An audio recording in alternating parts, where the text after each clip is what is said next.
Wow. Brazil sukses menunjukkan kelasnya di partai terakhir babak penyisihan grup D Copa America lawan Kolombia. Brazil di pertandingan tadi enak banget nontonnya. Nontonin Brazil diobok-obok sama para pemain Kolombia. Skornya, lihat aja. Brazil di pertandingan tadi sukses gagal meraih poin penuh. Cuma bisa 1-1 doang. Wajar aja sih. Brazil di pertandingan tadi gagal meraih poin penuh. Karena apa? Ini Brazil sepanjang pertandingan sukses didikte permainannya sama para pemain tengah Kolombia. Lihat aja, lini tengah Brazil yang diisi sama Paqueta, terus didukung sama Guimarães dan Gomez.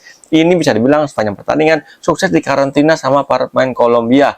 Bisa dibilang lini tengah Brazil di pertandingan tadi ini mati suri. Jarang ngirim suplai bola matang ke lini serang Brazil. Vinicius Junior efeknya jarang mendapatkan bola-bola enak di sisi sayap kiri Brazil tuh.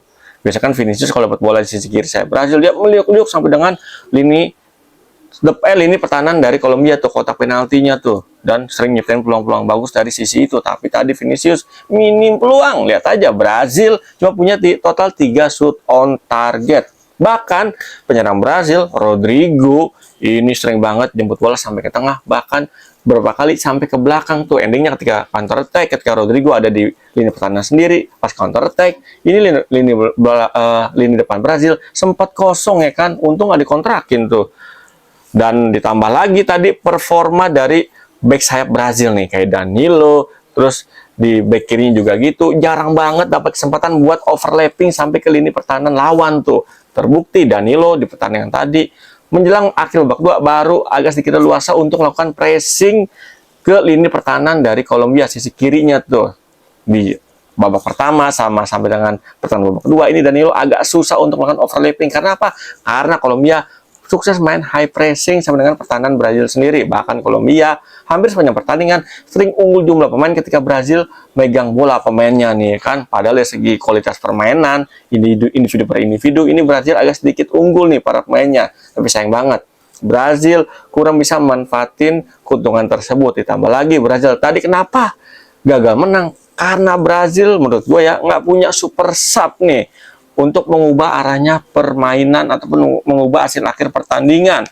Ketika penyerang intinya buntu kayak Rodrigo, Brazil nggak punya penyerang super sub sekelas Füllkrug di Jerman ya kan, yang bisa bikin gol-gol penentu kemenangan timnya. Endrick yang diharap-harapin bisa menjadi rising star di Copa America 2024 masih kurang dapat menit bermainnya. Kurang dapat kepercayaan dari pelatih Brazil kayaknya nih. Seandainya Endrick aja bisa jadi pemain inti, mungkin Endrick bisa nunjukin performa cetarnya nih ya kan. Yang gue lihat pertandingan Brazil di pertandingan tadi, Endrick cuma dapat menit bermain kurang dari 10 menit kalau nggak salah tuh ya kan. Nah mungkin seandainya Endrick tadi bisa main lebih banyak lagi menit bermainnya, mungkin Endrick bisa mengeluarkan skill kemampuan terbaiknya kayak penampilan dia di klubnya tuh di Liga Brazil ya kan.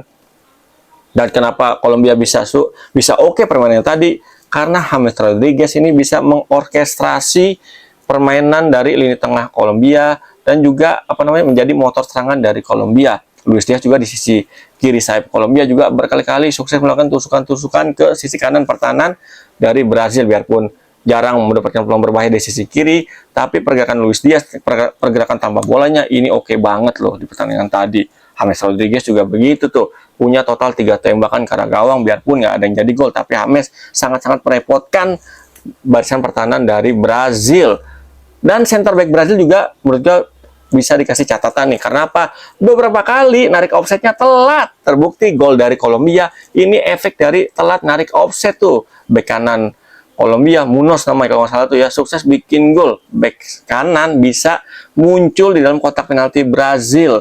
Gue liatin aja tuh ya kan. Ini PR besar buat Brazil nih untuk memperbaiki penampilannya nanti di babak perempat final bakal ketemu Uruguay guys. Terus menurut kalian gimana nih peluang Brazil di Copa America 2024 untuk jadi juara? Apakah ada? Menurut gue sih ada ya. Ada aja ngarepin Brazil juara Copa America 2024 dengan gaya bermain kayak tadi. Masih jauh guys.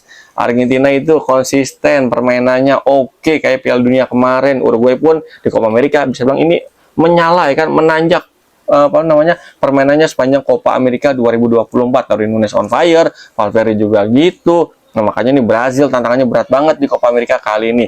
Lolos ke perempat final dengan gaya permainan kayak tadi, udah bersyukur banget nih. Ditambah lagi, menurut gue sih pemain Brazil yang cukup oke penampilannya tadi adalah Alisson Becker, ya kan, kiper dari Brazil. Punya 6 kali, 6 peluang dari Kolombia, ini bisa digagalkan 5, yang cuma kebobolan cuma 1. Ini berarti save rate dari kiper Brazil, yaitu Alisson Becker, ini di atas 85%. Seandainya nggak ada Alisson, mungkin Brazil bisa kebobolan lebih banyak lagi, ya kan, kita nggak tahu nih. Oke, yang punya pendapat lain silahkan tulis di kolom komentar. Yang udah subscribe channel YouTube gua, thank you banget. Yang belum subscribe silahkan subscribe ya. Ketemu lagi bersama gue Irwan Chan di konten Pundit Abangan berikutnya. Salam olah bola.